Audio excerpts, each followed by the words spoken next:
Hello everyone and welcome to Stan the Wine Man TV. I am your host, Stan Rattan, and this is the Blue Collar Wine Show where I help you spend your wine dollars wisely. Been having fun with this series on best wines under $20, and these are best wines. These are top selling wines in the department I work at Kings Market in Freddie Harbor, and these are the wines that do the best in those categories. And we're going into the world of Cabernet Sauvignon, and this is a little tougher, I think, when you get under $20 to find good Cabernets in that price range. I have a couple that I really like, but interestingly enough, they're not the top selling ones in the department. And mostly because I can't always, not everybody comes to me and finds me and says, hey Stan, can you find me a great cab under $20? A lot of people have their own that they like, and these are the ones that they pick. So here we go. Cabernet Sauvignon 2022 Cycles Gladiator Cabernet Sauvignon. This rolls in at $10. So that's a great price point. Let's see how it is. California. This is kind of a spicy little label. I remember they changed it because down in the Bible Belt, evidently they weren't buying this wine, so they changed the label. And somewhere along the line they said, screw it, we're going to go back to the old label that we had. So maybe they weren't even selling it after they changed the label. So I'm not super sensitive about that sort of thing. Actually, I kind of like the label. It's a, not really, yeah. We won't get into it. But anyway, it's an okay label. I'm a big label guy. I don't buy wine by the label, but I do like a good label. And I think all of these have pretty decent labels. So, color on this one, dark as you would expect a Cabernet Sauvignon to be. Now in the US, you only have to have 75% of that varietal to call it a cab. So this could be 75% cab and 25% of something else. But they don't have to tell you on the label as long as it's 75%. So for $10, there's no oak treatment on this. You always get nervous in that price point. I don't know if you ever read a book. If you ever want to read a book that kind of gets geeky about wine, read Cork Dork, very good book. It talks about some of the things they add to wines, which is really kind of weird. Maybe you don't want to read it, so you don't know. Anyway, let's see what we get on those. This has a kind of, very interesting. So black licorice meets chocolate, meets currants with a little bit of a mintiness going on underneath. Almost like, to me, like a vapor rub. Menthol, not that strong, just the essence of that. You know what I mean? My mom used to rub that on my chest when I was a little kid. I'm dating myself, I know. I even get a hint of just a little vegetal, but not strong. Let's see what we get on the palate.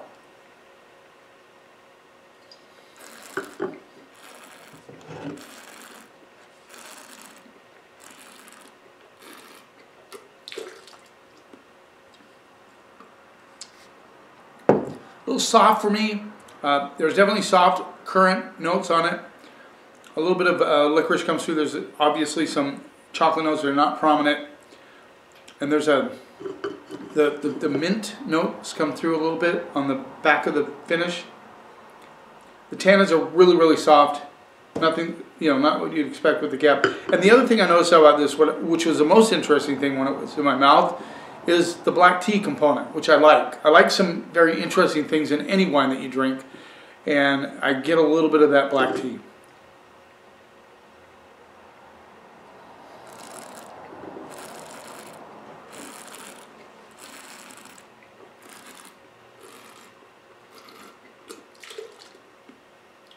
So what I identified as kind of vegetal, it was the black tea component that I got on the palate. Very soft cab, very easy drinking cab. I sort of get this one, it's $10. If you want a wine that you don't have to think about too much, but you want to enjoy, this is a not funky wine. This is not, there's nothing wrong with this wine. I don't get anything negative except that it's soft. And pretty easy to drink. I mean, as cabs go, you would like to see a little more structure, but for $10 you're not going to get a lot of structure.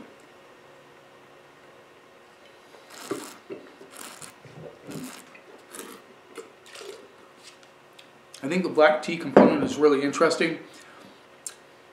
Not terrible. $10 wine.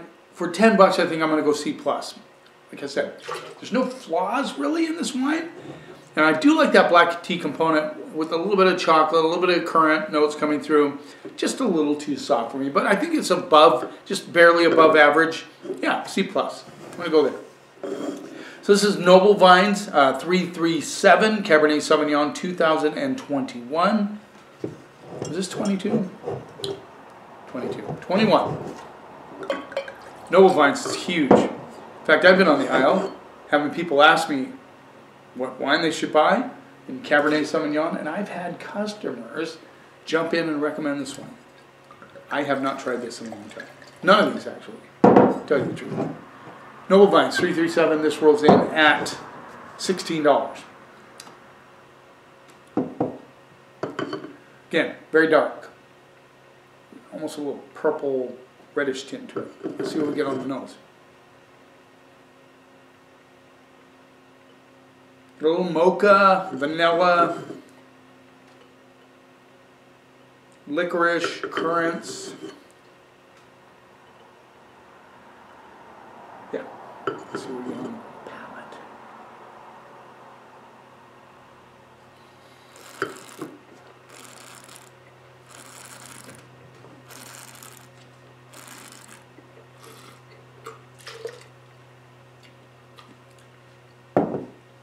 Sweet tannins. Now this is an interesting cab. Again, it's very soft. Not a lot of structure to this one. Sweet tannins. I do get a little more of a edginess on the finish, but hardly what I'd call structure. Chocolate and currant notes are there for sure. This is a fruit-forward cab, but not over the top fruit-forward. Excuse me.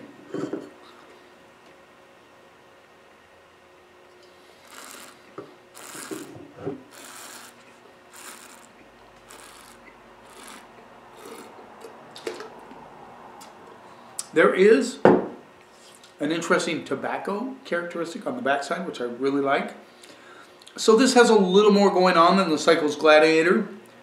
It's $6 more. It shows a little more structure, not a lot. It's still very soft. Now I do get a little spiciness on the backside, so they're probably using some like oak staves or something in this one to give it that element to it. But overall, I understand. I understand both of them. I mean, for $10, Cycles Gladiator's easy drinking cab. This one has a little more going on, and it's $16. I get it. I'm gonna go B minus B on that one. For the money, I think it's okay. Yeah, definitely. Now, Chateau Ste. Michelle does the 14 hands. This is a 2020, which is interesting. Cabernet Sauvignon, probably because they make a lot of it. Columbia Valley, Washington. Yeah, I think the Noble Vines was just California. Yes. This is Columbia Valley. This rolls in at $16.50. Has a nice label on it. Now I can remember the days, and maybe you remember this, we used to have to put this in the back room, and people had to ask for it. You couldn't display it on the shelf. They really made this a kind of a restaurant cab, glass pour cab as they call it, and you couldn't sell it, put it on the shelf. Now you can, of course, but that was a long time ago. Then again, very dark on the color, kind of a purplish black. Let's see what we get on the nose. A little caramel, currants, chocolate. Chocolate seems to be a kind of a recurring theme. Sorry. A little earthiness on this one as well, which is interesting, for sure. But I'm going to stick with currants, chocolate. A little burn in the nose, on the nose hairs. Let's see, what's the alcohol content is 13.5, not terrible, could be 14. Let's see what we get on the palate.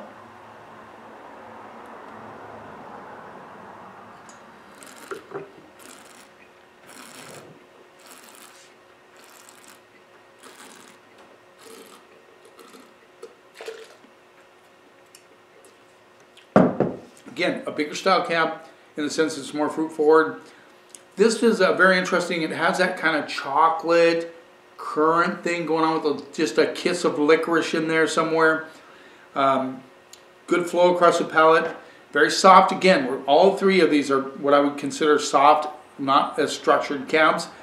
So the tannic structure is not there. No wood tannins, let's just put it that way. I mean, the grapes have tannins, the grape skins, and cab has more tannin to it than some. They obviously don't allow any stem contact because they destem these so that you don't get that stemminess to it. And that you do get tannins from the stems.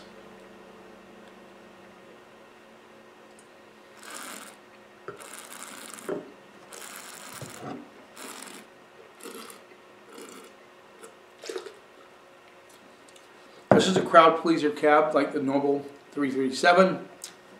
Again, you get a little bit of that kind of grip on the backside. It's all chocolate, all currant, ripe currants. Not a huge amount of acidity, but enough to keep it from going too goopy. It's not a goopy wine, but I get it. I mean, $16.50, buy it, crowd pleaser. You have company over, everybody's, oh, this is a really good cab. You know, maybe if you had a wine snob in there, they might stick their nose up of it. I don't know. I have no problem with it. I think it's a well-made cab. Not the kind I personally seek out to buy, but I understand why people buy it. I really do.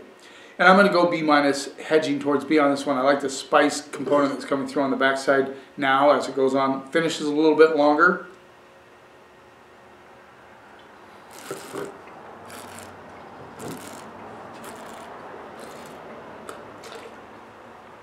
Yeah, I totally get it. And that's really why I did these. So you can see it. Now this has a little bit more acidity than the other two, but like I said B-, B, solid cab for the money, and you know, above average. There you go. Very interesting to try these wines, and I hope you're learning something here as well, and why we sell so many of these wines, why people come back for them. I get it. Totally get it. Thanks for taking a little time out of your day. Please subscribe to my channel if you want to see what's coming up. I'm going to continue with the theme, although I'm going to interject with my top rosés at some point. But there you go. You keep watching, and I'll keep helping you spend your wine dollars wisely.